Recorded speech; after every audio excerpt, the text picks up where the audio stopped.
There are so many different ways that you can begin using your liabilities in order to turn them into assets.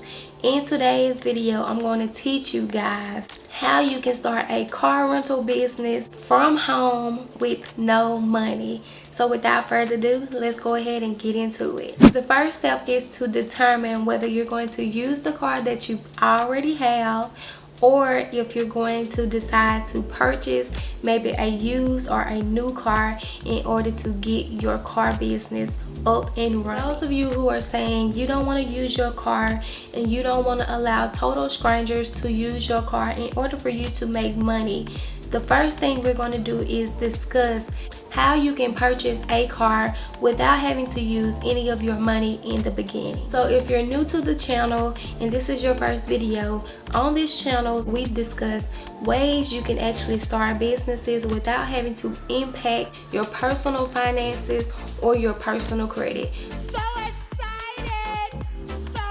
I'm going to teach you guys how you can get started and how you can use business credit in order for you to get a car without having to have money up front. As I've already previously mentioned to you guys in a past video, there's a way for you to get a car within your business name as long as you are a business owner and you have all your paperwork in order. If you haven't started your business yet and you don't know how to start your business, you can go ahead and get started today by clicking my website. That's www.tearapace.com. It'll also be in the description as well, and in this course it's going to teach you guys step by step of how you can get started with all your business paperwork and everything that you need in order to say that you have a legit business with your state. So if you already have all your business documentations that's needed in order for you to start your business, we're going to discuss how you can use business credit in order to get a car without having to have money up front or without using any of your money for a down payment. Once you have all your business documentation, you need to start building your business credit. If you haven't watched this video where I taught you guys how you can buy a car without using your personal credit, make sure you watch this video that's linked above so that you're able to know the steps that you need to take in order for you to begin building your business credit.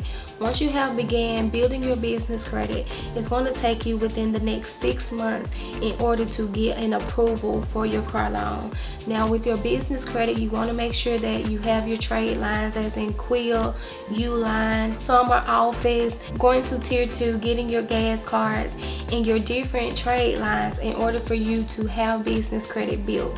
It should only take you within the next 6 months in order to get your business credit built so that your lender can see that you already have a payday score so that you're able to get an approval to get a car without having to use your own money up front. When you go to get your car within your business name, you need to make sure that you're speaking with an actual business manager. You don't want to speak with the car salesman because they won't know exactly what needs to be done in order to get your car within your business name only. You want to make sure when you speak with the business manager that you're only talking about using your business name and your business credit in order to get the car. Don't allow them to tell you you have to sign as a personal guarantor with your car in order to get this car. As long as you've already got your payday score and you have all those different tiers and trade lines that I'm telling you guys that you need to have a higher payday score for your business credit, you're not going to need to sign to personal guarantor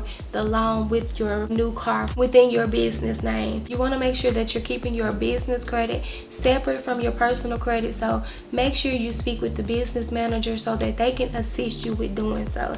If they're trying to run your personal credit, go to another dealership and speak with another business manager, but do not sign and use your personal credit in order to get a car within your business name. Now, as I've previously mentioned in my other videos, having business credit is very important because you're able to build your business credit without using your personal credit at all. Once you get your car within your business name, it's not going to affect your personal credit, so this is going to be good for someone who's trying to buy a house within their personal credit, or if you plan to use your personal credit for other things, or if your personal credit is not good right now, you can still get a car within your business name name without needing assistance from your personal credit in order to do so. Once you have your documentations in order and you've built your business credit, you want to research the market to see what your competition is doing. The car rental company that we're going to discuss is Turo. On Turo, you can go in and you can sign up for an account as someone who's looking to use the Turo app just to see and get an idea of what's going on the app and how the app looks. So what you want to do is pull up the Turo app and you want to search for your area. Depending on what state you're in and what city you're currently living in, you can start by just researching that area to see how many hosts are on the platform within your area. Now once you're on the app, you want to research and see what your competition is doing and what kind of vehicles they're using within your city.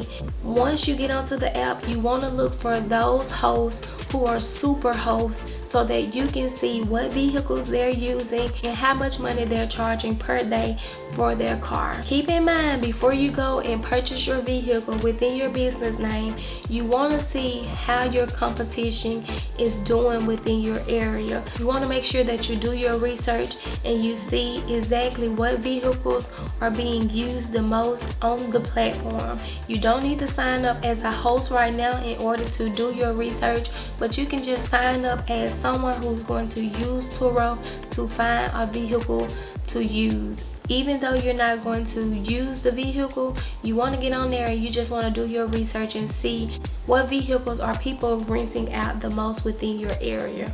Once you have an idea of what vehicle is being used the most, you can look into purchasing a used vehicle in your business name. Now once you begin using your car onto the Turo app, you don't want to start out by using prices that's going to be too expensive. Because you don't have any reviews or you're not a super host, you do not want to use the same pricing that people in your area are using. In order to become a super host, you have to have more reviews and your vehicle has to be one of those vehicles that are getting a lot of bookings. You don't want to make your vehicle too expensive or too cheap where you don't make profit. In order for you to make money using the Turo app, you want to make sure that you know your numbers so you can know how much it's going to take in order for you to start the business and for you to make a profit within the business so that you're able to grow your business. Once you've done your research and you know exactly what your competition is doing within your area, now we're going to discuss how you can scale your car rental business within the next year. The thing you want to do is know your numbers. You want to know your numbers so that you're able to know how much your car payments is going to be each month from the dealership, and then you need to know exactly how much you need to profit from the Turo app in order for you to have profits. And when you begin to make profits on the Turo app, what you need to do is make sure that you're paying your car note at least 2 or 3 times more than what the car is. In order for you to scale your car rental business, you want to make sure that you go ahead and start saving money from your profits as well as paying your first vehicle off.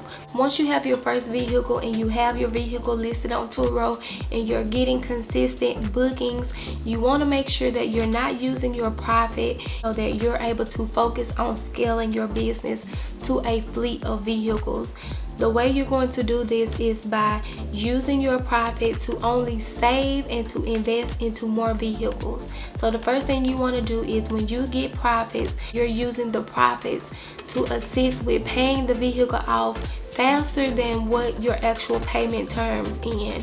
So if you have a vehicle that's only $400 a month, you want to try to at least pay $800 to $1,200 on that vehicle per month in order to scale your business.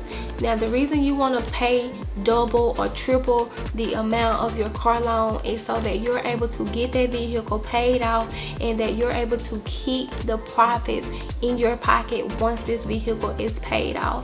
You also want to make sure that you're saving at least 10% depending on your actual numbers from your car rental. You want to see how much you can use in order for you to pay double on your car note and save money so that you're able to save up enough funds to buy a second vehicle. The amount of profits you can make on Turo is going to depend on the kind of vehicle that you start off with and the location that you're in. If you're in states as in Texas, Florida, Georgia, these are all good areas to begin investing in. There are different locations that you can look into, but you want to make sure that your state and your particular area is a good area for you to begin profiting in. If you're somewhere where you're in a state or you're in a city that's not going to be as profitable, look into ways for you to take your vehicle and put them into cities that are going to be more profitable to you. In order for you to know which cities that are profitable, you need to look at the location. With these cities, what do that city have to offer? Do they have water parks? Do they have family activities where people are constantly coming throughout the year in order for you to keep bookings? Is this a place where a lot of people go to have surgery? Is this a place where a lot of business owners have to come to have business meetings? What is it about that city that is going to drive a lot of traffic to your business? Or wherever you are, you want to make sure you do your research and you know exactly what's going on within that city and if that city is good for you. But if the city is not good for you, as stated, you can always start your business in another city that's going to be closer to your area, or look into ways for you to start in another state that is closest to you as well.